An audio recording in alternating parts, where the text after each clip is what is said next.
This is part 3 of a video looking at growth psychology, motivation, and how it relates to education and learning theory. We're focusing on Abraham Maslow. This one looks specifically at his hierarchy of needs. His theory states that you must have needs met at a lower level before you can get needs met and self-actualize at a higher level. Now, not everyone agrees with that in a literal sense, but that is the idea. Certainly, if you don't have food and water, if kids aren't having breakfast, or if they're afraid of their emotional or physical safety, they are not going to be able to learn. So, if you are motivated by meeting the lower needs, that's called deficiency motivated. These are deficiency needs. And physical, safety, love and belonging, and esteem. And how many adults do you know that seem to be motivated by a lack of something? A lack of esteem. They think they need to be more this or more that. Motivated by money, power, fame, and status. If that is your motivation, and this is a fine line here, that's a deficiency motivated. If you are truly self-actualized, you are in a state of being, your motivation is internal. If you are motivated by growth needs, you have this is a state of self-actualizing. It's called being or being motivation. If your motivation to act is out of morality, to create, if you want to find out, problem solving, justice, lack of prejudice, to love unconditionally of self and others, to do these things, these are being motivated. These are growth needs. Some suggestions how his theory applies directly to the classroom to deal with deficiency needs.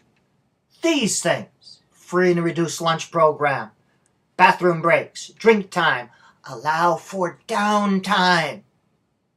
That's where you're not always teaching something. Students cannot be engaged, depending on the age, continually. You need downtime, you need breaks. Well-planned lessons carried out in an orderly fashion so they know what to expect. Fair discipline.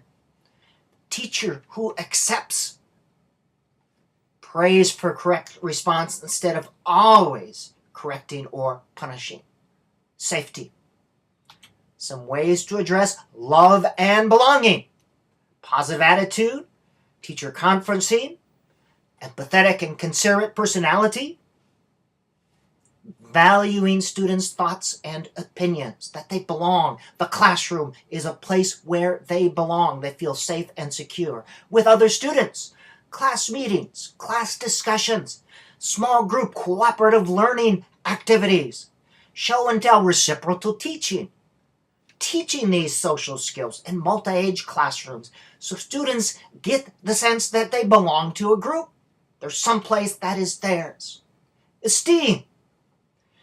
Make the pace of instruction fit the individual. Focus on students' strengths, set attainable goals. Differentiate instruction using multi-level teaching. That's inclusion. Be alert to students' difficulties when they are not learning. There's nothing worse than failing. And if you have a learning disability, you fail for 6 hours a day. Growth needs. Allow time to explore areas of curiosity, open-ended activities, the discovery approach whenever possible. That is a model of instruction.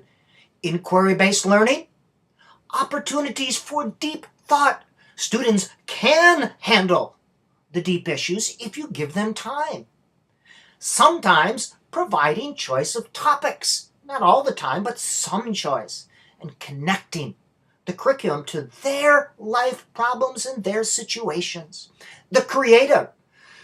Display students' artwork. Interesting, colorful wall hangings. Use art, not just in art class, but across the curriculum. Art is a great way to demonstrate knowing, or creative dramatics, or music, or dance across the curriculum. Student inventions or science fairs, and simply have them read good books, bring good music, or watch good drama in your classroom. Self-actualization. We expect students to do their best. We give them some freedom to explore and discover. We try to make meaningful learning connected to their real life so it means something. It's not rote and disconnected and abstract. We have students involved in projects where they're able to express themselves, their thoughts, their feelings. Allow students to be involved in creative activities and projects to create something new. That could be in science, it could be a drama. Use values clarification activities and moral dilemmas where they must come to a decision. That's a moral dilemma. Values clarification where they must identify what they value.